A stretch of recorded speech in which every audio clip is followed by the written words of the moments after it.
There's still stragglers arriving, coming in. Okay, so let me just progress my slides a wee bit. So, in a sense, this afternoon is a sort of version of yesterday afternoon. It's the same idea anyway. I want you to look at putting these 21st century skills into practice. Now, how many of you have actually bought a course book? No. Oh, very good. She's waving a laptop at me, and I believe her on there. So we've got a few courses. A few people have. It doesn't matter. I didn't think you would. I never rely on teachers to do that kind of thing. I'm quite right not to, it seems. Don't say, oh my God. Huh? I'm very honest about everything, which is why I haven't got any friends. But yeah, it's you know, it's weekend. Let's be honest about it. But we're going to do. You're going to say something. If you've got digital versions or memories, it doesn't matter. If you haven't got access, it doesn't matter. But the principle of today is the same idea. To look at these 21st century skills and see how we might build them around your course books, or you can make something from zero like you did yesterday from scratch. So I want to just look at, I've got a few takeaways from which is basically repetition of the main points from the first talk this morning, which you'll hopefully just bear in mind. You know, they're the things that I talked about this morning. What are the 21st century skills? If there's a project, is there an output? How do you assess them? These are things for you to bear in mind that we spoke about this morning. And how the skills interact. Usually critical thinking is linked with communication, often with collaboration. They're all part of the same process, the same activity, because that's how it's used in real life. So that's just a reminder of that. So what we're going to do is try and find some examples of 21st century skills, or where they can be added in your course books. And I've had a look at a few of your pages from your course books, which I've got here to show you things that I found. Now, one of the issues is that with very young children, the concept of 21st century skills, they don't have the intellectual maturity to understand it, but collaboration can become helping each other. You can't explain critical thinking, obviously, but things like working together, helping your friends is a way of looking at collaboration. It's kind of the same thing. So, and I actually think, I mean, if you teach, do you start at age 6 or age 5? 6. I mean, even at age 6, they're not very good at cooperating that age. They're still quite protective. You know, if you've had your own children, you know, when they're in nursery school, they don't want to share toys. It's mine. There's not much kind of collaboration. So in fact, teaching them, you know, helping your friends is actually a genuinely useful skill, because 6-year-olds are still developing the idea. They don't work together, do they really? They're just beginning to understand it's easier to do things if you do it with somebody else, not just this is mine. So in fact, for primary, that's quite an appropriate thing or for the young primary, I think that's quite an appropriate thing to do. Critical thinking, forget it at that level. It's just not what happens. Communication, well, again, you can encourage that about, you know, ways of talking to people. Do you think she's happy? Did she like it when you said that? Why didn't she like it? I don't know. So that kind of thing, it's just that beginning of empathy creation as well, isn't it? So you can do it. A lot of it won't be in English. That's okay. I don't care. At that level, it's perfectly normal. So yes, primary, you can do these things, as well as obviously with older. I found that, I assume English 5 is grade 5, yeah? So they're age 11. Yeah? Is that right? Yeah. So I've got this thing about the greedy hippo. The greedy hippo seems to fall into I can't remember what he does now. He ate everything in sight, from cheese to peas, chips and cake. He's selfish, blah, blah, blah, blah, blah. Oh, he fell in the lake, didn't he? So you could get students looking at that, and you could stop at the hippo began to shout. And you could very easily get the students doing a little collaborative, creative thing. How do you get the hippo out of the lake? Really easy to do. You know, you've got a big fat hippo who's full of cake and cheese and other things, and personally I'd leave him there. It's his own fault, but Apparently we have to get him out the lake. So what can you do? And you can get them working in little teams, saying, well, we could get other animals to pull him, or I don't know how you get hippos out of lakes. I've never had to deal with that. But, it's something you could develop as a kind of collaborative activity very easily. It easily lends itself to that. I mean, it's a ridiculous situation, a hippo in a lake, but hey, it doesn't matter because it develops the idea of, well, why don't you work together, see what your friends think? We don't know what to do. Well, have a think about it. Could you push him out? Could you pull him out? I don't know how you get hippos out of lakes, but that kind of thing. And then so you stop after that, sort of after the first paragraph, and then have your discussion and then move on. So that lends itself to it. That one there, that's from grade 10. Some of you, I'm sure, recognize that. It's a little piece on global warming. You could do a huge amount with that because it's quite interesting the way it works. It's all basically around transport and the impact of transport, pollution, and all this stuff. So again, you could have a session around that. What can we do to reduce the impact of pollution? Yeah, but the impact that transport has. And you could make a list of, what I would do is make a list of ideas in a perfect world and ideas we can really do. I mean, these are 15, 16-year-old kids. They can do that kind of thing very easily. I'd have in a perfect world, all the buses would be electric, all the cars would be electric.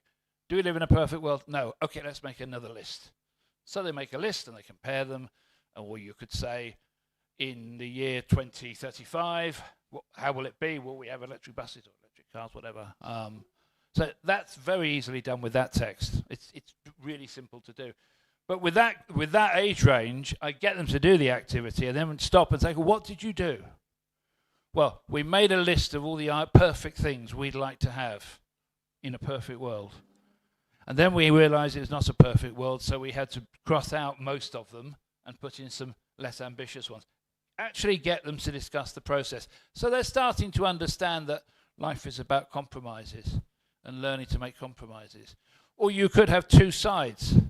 In a group, you could have 3 of them who live in a perfect world, 3 of them who are more down to earth, and they compare notes, discussion. You can do all these things. All that is collaboration, communication, critical thinking, maybe creativity. So all you've got to do is highlight it and just say, these are useful skills. Now, they may never have heard of these skills. So you're going to have to take time to explain it. You might want to do it in your own language or in English. It doesn't matter, depending on how, level-wise, they should be okay to understand in English. But if you want, just a very quick introduction. These are things you're going to need when you go off to university, when you go off to school, so when you go off to a job. So that's why we're doing this. People working in groups, compromising, making suggestions. That's what you just did.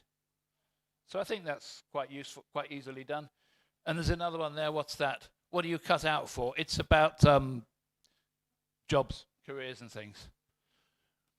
Again, you could make that into some kind of reflective thing where each individual thinks about themselves. And then they go into groups and they discuss, well, that's very interesting, but there's no jobs like that in Armenia. Or, oh, that's really good, we need people like that. Whatever it is. And again, critical thinking, creativity, communication. And again, because these are, top of the school age range, the grade 12, then you can say, look, when you get off to university, or if you're going to a job, you'll be doing this kind of thing. In Armenian, not necessarily in English. You'll be doing it as an act, not a language act. So this is really, really important. So take time to explain it. I don't know whether the course books do actually specifically mention 21st century skills, do they? Is the term used? I mean, I had a quick look through PDFs. I couldn't see it. I did a search. It didn't come up. So that's up to you. But it's not difficult to explain, especially if you link it to, when they go off to university or go off to college or to job, whichever it is they do. So I've got those 3 examples. So what I'd like you to do now is, like yesterday, to put yourselves into groups of 3 or 4, whatever you're comfortable with. And then if you've got something from a course book on your phone, or you've been a good student and you brought the course book in, which is only a few of you, doesn't matter. If you can find an activity or 2 activities where you could apply 21st century skills, look at it and be prepared to tell us. That's one possibility. Another possibility is to create something from zero, from scratch, like you did yesterday. You could do that. Another possibility, remember, I said that you as teachers, you use the 21st century skills all the time when you're getting teachers working in groups. Maybe you could use an example of yourself to demonstrate it, linked to something in the book. So you've got 3 possibilities. So I'll give you 20 minutes again. See what you can think of. You've got your phones, so you can probably find online material, or try and create something. A 4th possibility I've just thought of, those of you who created a sustainability activity yesterday, you could put 21st century skills on top of that as well. You could add it to your sustainability activity. So that's a 4th option. You've got lots of options. Again, I'm not expecting fantastic lesson plans, materials. All I'm asking you to do is just go through this process for a few minutes, see how it feels, see what you can do, and then I'll get 1 or 2 people to come to the front, same as yesterday, to explain, and that will be that. I'm here if you have any questions or you're confused. You're probably not still 10 out of 10 anymore now you've got this task. If you want to move to sit with other people or spread out, I don't mind what you do. Is everybody okay? No one's replying to the okay question. Anyway, so if you we'll stop just after 25 to about 20 minutes, something like that, yeah? So if you need anything, ask. If you need, Ade is also here, alert and ready to help, aren't you? He's there if you need him.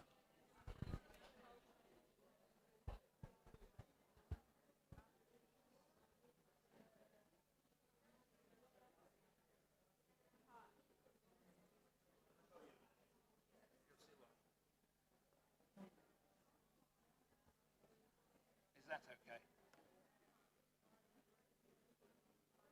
Perfect. Thank you very much. Yes. Good. Thank you. Don't tell them. It took me ages to do that on Google.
All right. A lot of you say you've finished. We'll see. So, same as yesterday, can I ask for some volunteers to come up to the front for 3 or 4 minutes? You did it yesterday, didn't you? Can I have volunteers initially who didn't do it yesterday? New victims. Volunteers, sorry. Right, who would like to volunteer who didn't do it yesterday? Oh, come on. There she comes. Yeah, come. You're in the zone because you've just done a presentation. Right, it's all yours. Okay. So we have. Are you familiar with English file advanced level? So the first unit that we have here is called self-portrait. It's about Frida. It's a family portrait of Frida Kahlo. There is a recording which describes this portrait. So what we have decided to do is we will hide this portrait. We will play the recording. Then we will ask students, like one student will be responsible for one family member. Okay, so they will draw it on their smartphones, not to use paper, to be eco-friendly. Okay, then they will, it will be, yeah. Then they will get together and like in collaboration, they will, according to the video, listening, they will place the family members so that it corresponds to the recording. Okay, what else was there? And skills collaboration, listening, so they have to listen, and creativity was critical thinking as well. Yeah, and they will. Yeah, and we will also ask them to draw their family portraits. Okay, so that will also be kind of great. And they should explain where they would place them on the portrait and why. So because, yeah.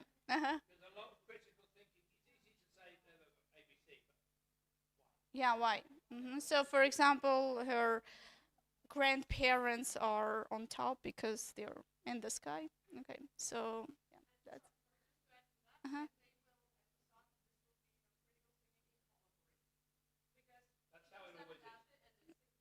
Yeah.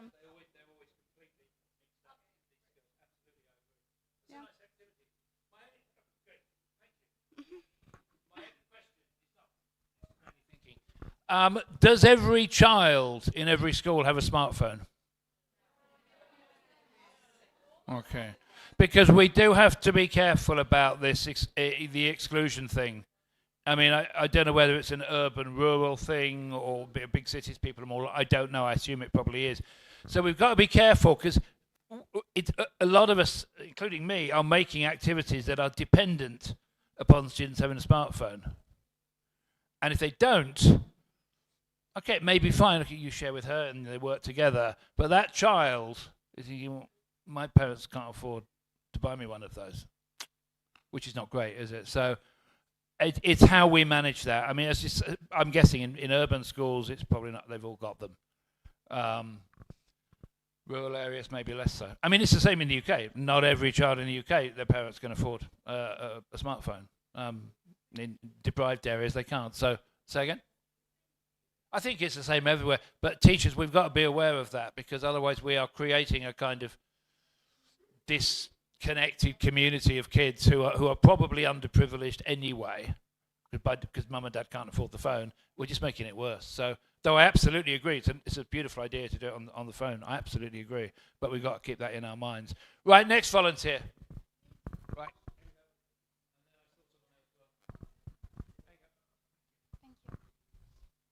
Good afternoon, everyone. We've got this course book for 4th graders, and the topic here is actually traveling.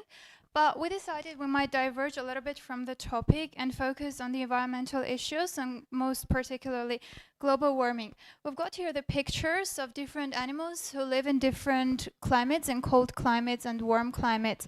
So we might start off by asking the students in what climates do these animals live? Do they live in cold climates or hot climates? So we might start off with polar bears and the seals. Do they like hot weather and cold weather? And obviously they would say cold weather because they're familiar with this.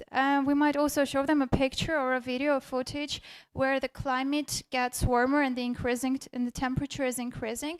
And we might ask them, how do you think the animals feel? Are they happy or sad if it gets hotter?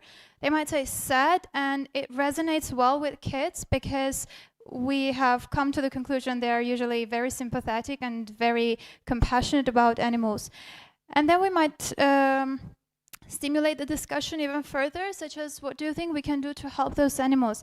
Of course, taking into consideration that they are fourth graders and this might be cognitively too loading for them, we might come up with some ideas and then ask them to decide whether this might be a good solution or a bad solution for the problem, such as, let's think about these animals. Do you think if we plant more, or for example, the animals living in Africa, obviously they also suffer from increasing temperature.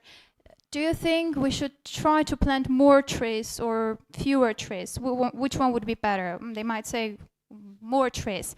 Do you think we should try to use more water or less water? They would come up with obviously less water. And through some more solutions, which should come from the teachers, so they might really get a better understanding of how we can mitigate climate change. Of course, again, bearing in mind that they're only fourth graders, but we might develop this so emotional intelligence or empathy, which is sort of connected to emotional intelligence, eco-literacy skills, how we can mitigate climate change and be more eco-friendly.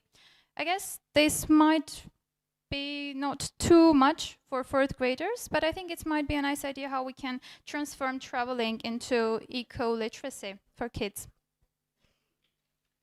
Thank you. That's really nice. And she's got a lot going on there. We've got eco-literacy, we've got collaboration going on, we've got empathy. There's a lot of things going on. Of course, at that age, you can't necessarily label those things. I mean, it was the fourth grade, so they're what, 10, aren't they? About 10 years old. So, well, it's marginal whether you could. But you're right, animals, anything about animals with that age range and younger is that's the door to get to them, isn't it? And obviously, not animal suffering, but the idea is that life for animals is not ideal. You can't, like I said, no more dead polar bears. I mean, there are teachers who do show dead polar bear pictures to kids. There's a lot of discussion about whether that actually makes these kids really engage. I think it'll probably traumatize them. And you'll get parents coming into the school saying, what the hell are you doing? Showing like this to my children, you know. So I don't know. But you're right, absolutely. Animals create a reaction. And that you can build on. I thought that was really nice. Lots of things going on there. Right, somebody over there wanted to volunteer. Come on then. Hurry up, you come. I don't know who it was. She's on the way.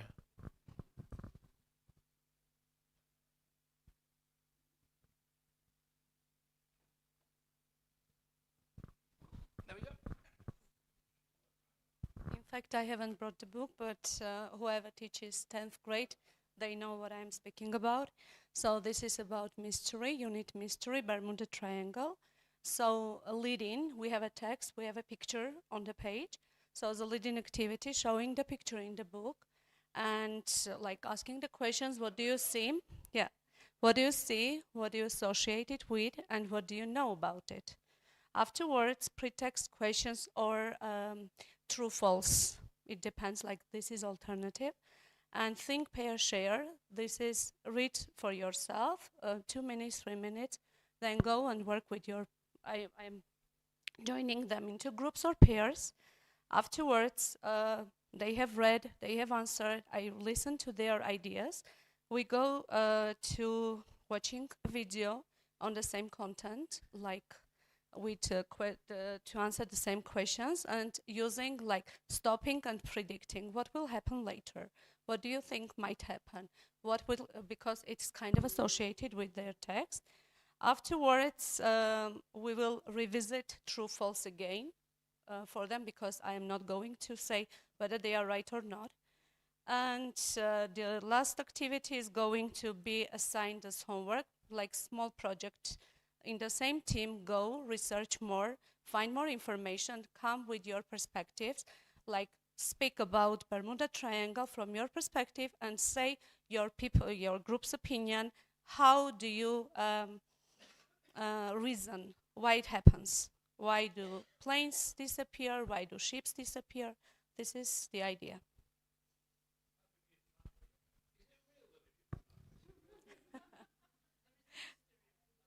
Mystery. It's a cryptid. We learned this year. This is a cryptid. I didn't know this word. I learned this year.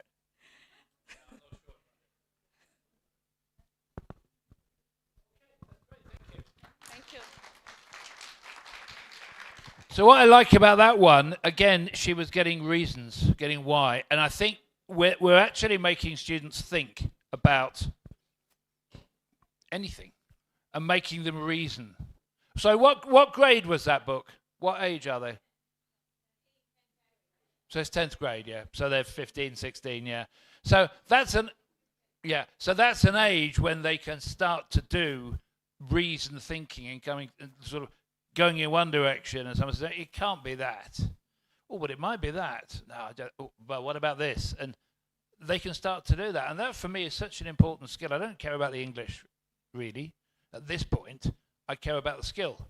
The English can follow it. You know, and we're trying to ride two horses, really, being language teachers and skills teachers, but because they're so intimately connected, I think it's really important. That was really nice, and it's not difficult to think of that, really. I mean, you've got your book, but the same thing applies. That I suggest if you do make a plan, do share it with other people, so you're not repeating it. So, I tried this, I did that. Can I have one more volunteer? Oh, I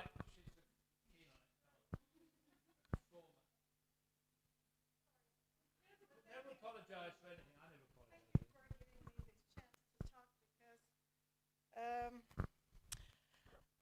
I have something to add.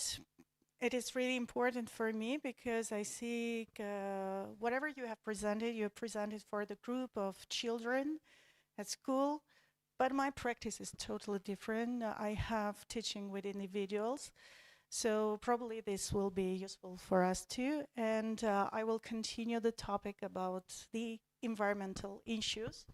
So I have picked it up, the environmental issues, and I have separated like 21st century skills, which are, I suppose, important for the teaching process, is analytical thinking, critical thinking, and of course, summing up, problem solving. Regarding analytical thinking, so I have chosen the following strategies that I will use with my student. So first of all, we will identify the problem. I would like, of course, in this case, to have at least 2 students in front of me to have also group working, because separately, after identifying the problem, they are going to gather relevant information and analyze the information later together. So you can use it at school too in small groups later to generate solution and communicate the findings. Coming to critical thinking, I will focus on more the ability to evaluate the information that they have already gathered. And of course, the arguments should be there, because we cannot think like the same way. And the evidence from different perspectives, which is very important too. And as to sum up, as a conclusion, like problem solving, will draw logical and reasonable conclusion. The example that I will take from this angle regarding environmental issues, I will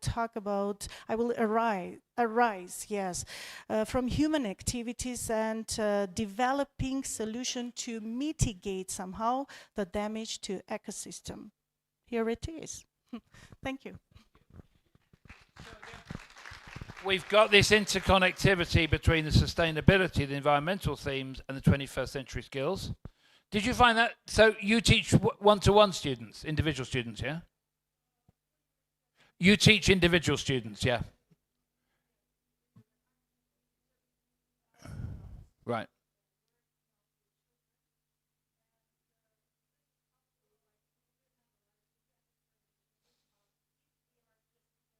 Just two people, yeah.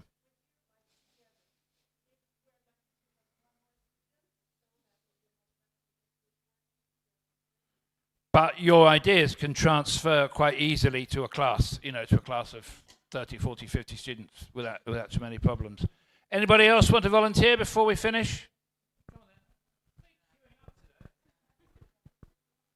Thank you very much. So, hello everyone. I am Mary Hartsunyan. I am teaching at a public school in Armavir region at Getashen School. So, I am presenting now 6th grade book from COAF, and here we have a topic like a healthy lifestyle, and we have 2 questions here. Sorry. As they have already some vocabulary knowledge, we can just activate their schemata, student schemata, with these 2 questions. What is a healthy lifestyle and why is it important? So they can discuss in pairs, share their ideas, and we can bring our students like what healthy lifestyle, and they can choose and draw a plate. Like in their plates they can draw food which they include on that plate, and then they can share their ideas, and we can also see how they think about their lifestyle and healthy food. Thank you. Yeah, that's really interesting, because I think the idea of looking after yourself in terms of what you eat is becoming increasingly common in classrooms. Arguably, it's a 21st century skill, looking after yourself, not eating junk food and stuff. I mean, I don't know about here, but I mean, in the UK, our children, our teenagers are getting bigger. But more worryingly, in the UK, they've just released some figures, and the increase in bowel cancer in young people under 40, the increase has been 75%. And I think that's probably, I'm not a doctor, but I have a feeling that's connected with diet. Because people, they eat rubbish, basically. So I think the idea of instilling in students the importance of not necessarily, it's often cheaper, good food, actually, to eat decent food. It's part of the sustainability piece. I think it's part of wellness, and I think it's also part of our responsibility. I'm sure you have the same problems here. I've seen fast food places all over the streets. So it's a really useful thing, I think. Anybody else want to volunteer?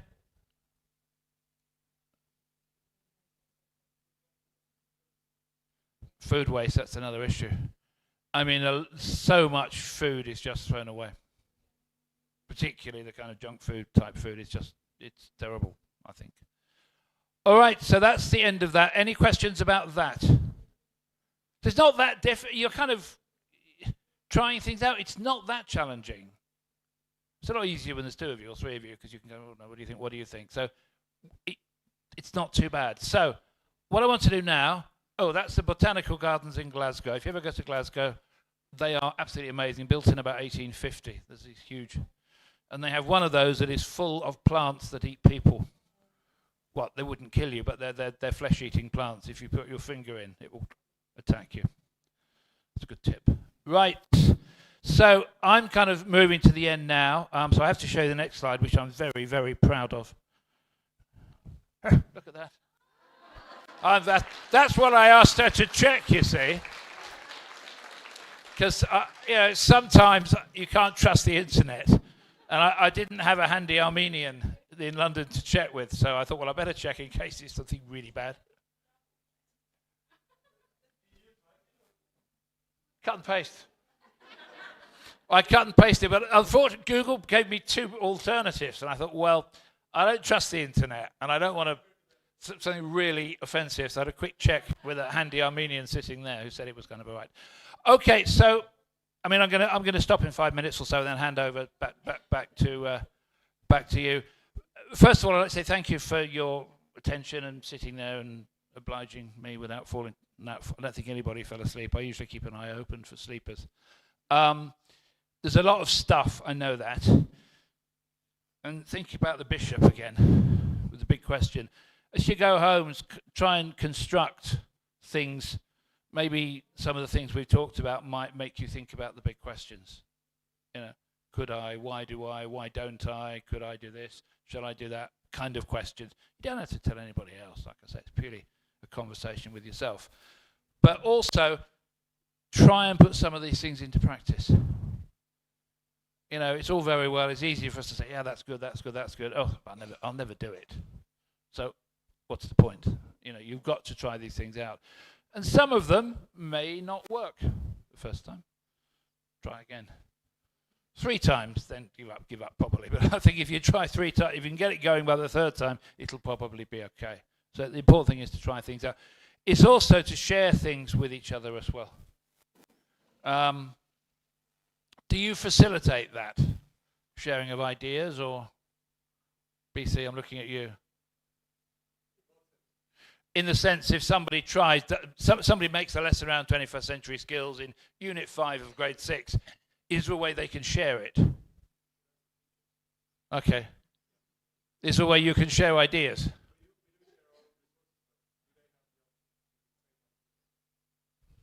Because if one of you takes one of the things that you just offered then and uses it, and it works, it seems a pity not for everybody else not to know about it. So how can you share things? That's kind of what I'm getting at, yeah. But do you have a virtual community? Kind of WhatsApp or... Huh?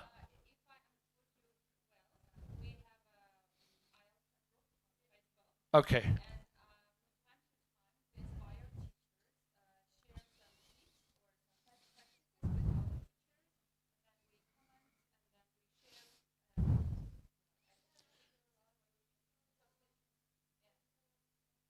Okay. So that's a teachers' association. Is that the biggest one? Okay. Are you all members, or lots of you are? Many of you are. You are. Some hands are going up, yeah. Because I think teacher associations can be really, really useful at sharing ideas. So, yeah. I can't make you share ideas. That's your problem, basically. I can't do that. But I think you need to try things out and then say to other people, oh, I did this, it was quite good. And they say, oh, I'll try that. And then keep it. Otherwise, you're just wasting time because 2 or 3 people are doing the same thing, which is ridiculous. And you can just share things within your school, of course, as well, or in your local community. So that's what I wanted to say. The other thing I wanted to say is that talking about teacher associations, I'm also on the board of management of a small NGO that provides, ironically, we're talking about this morning, a mentoring. It's absolutely free of charge mentoring service. You know about Eve, don't you? No, he doesn't. It's called Eve. Eve, as in Adam and Eve, because it's only for women. Yes, I am. No, I'm a man. I'm the only man on the board. We do provide a mentoring program for female teachers who have never presented at a conference before. It's an online, it's completely free for everybody. We're all volunteers and we get you mentors from all over the world. If any of you can find, or maybe you can, the secretary or the president of the Teacher Association, send me their details and we can try talking to them. It's not for profit, we all volunteer. So it's a really nice thing. But we want female teachers who want to present at conferences but never have. And you get online mentoring, a rehearsal and a real conference, a real presentation, and we have a conference once a year as well that we ask you to present at, all online, on Zoom or something. So that's the last thing I think I want to say, apart from thank you. So I'll now pass you over to you. Thank you. Thank you, Chris, for a highly engaging and practical session, the last for today. So we're going to wrap up the sessions now, but before we do so, okay, there are a few reminders for you. So first of all, we're going to take a very